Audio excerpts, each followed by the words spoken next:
Il est depuis 1946 l'incontournable pour maîtriser toutes les règles de la grammaire française. De génération en génération, il se retrouve sur les listes des fournitures scolaires chaque année. Je veux parler du bled, la référence en la matière donc. Et on s'y arrête en cette fin de semaine consacrée à la langue française, célébrée un petit peu partout dans le monde. Merci Aurore Ponsonnet d'avoir accepté notre invitation. Bonjour. Vous êtes orthophoniste, formatrice en orthographe et auteur justement de ce bled, les 100 fautes à ne pas faire. Alors l'originalité de cet ouvrage est qu'il s'associe à une pratique peut-être un petit peu plus contemporaine, via en ligne, via les applications également. Le projet Voltaire, de quoi s'agit-il? Alors le projet Voltaire est un entraînement d'orthographe en ligne pour toutes les entreprises et aussi maintenant pour le collège et pour l'école primaire. Et il est très utilisé et ils ont même créé un certificat d'orthographe que l'on peut passer dans des centres d'examen. Et que l'on peut mettre donc sur son CV une fois qu'on a reçu le fameux diplôme du projet Voltaire. Alors le CV, on a justement, une note sur 1000.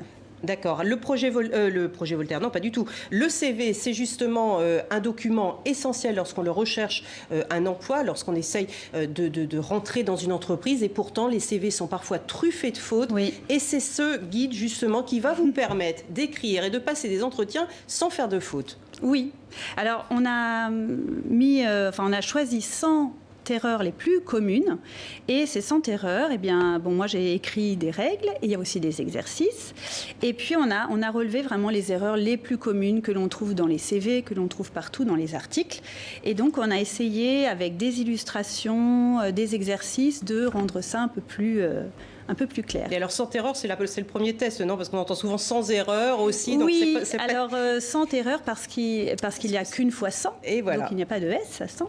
Et voilà. Et donc, parmi ces 100, justement, leçons, moi, j'ai été surprise quand même, parce que j'ai quand même l'impression, je ne suis pas une experte en orthographe, et pourtant, j'ai quand même l'impression que c'est le b.a.-ba. Et c'est des fautes que vous voyez de manière récurrente? Ah oui.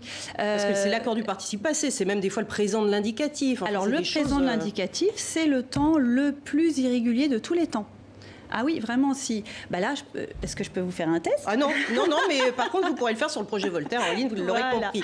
Voilà, non, j'ai trop peur d'affronter. 60% des CV sont rejetés à cause des fautes d'orthographe? Oui, mais alors, c'est parce que quand vous recevez un grand nombre de CV, il faut faire une petite sélection. Donc, cette sélection, c'est pas simplement le niveau d'études, mais c'est aussi le niveau en orthographe.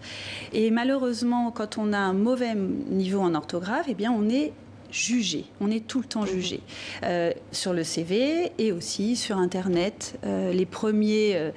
mais je dirais même les journalistes sont les premiers vecteurs. Sont les premiers vecteurs. Parfois, ils laissent passer des erreurs, mais ce qui est très humain, puisque l'erreur est humaine.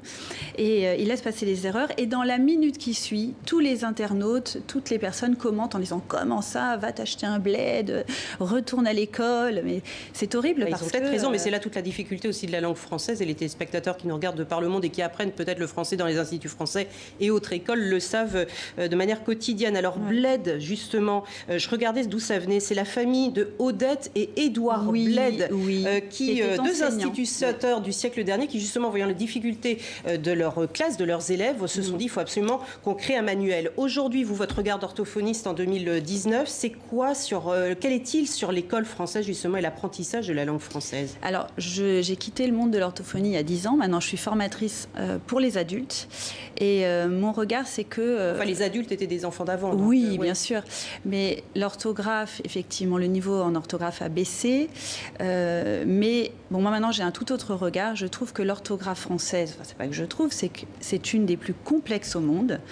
Et que, eh bien, il y a moins d'heures d'enseignement parce qu'il y a beaucoup plus de matières à l'école qu'il n'y en avait avant.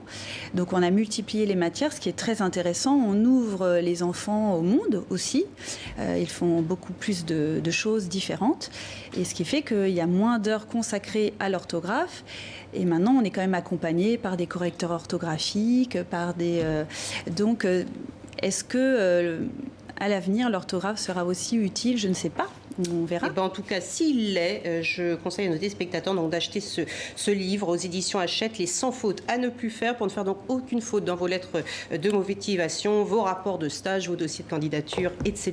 Merci beaucoup, Aurore Ponsonnet, d'avoir été avec nous. On termine avec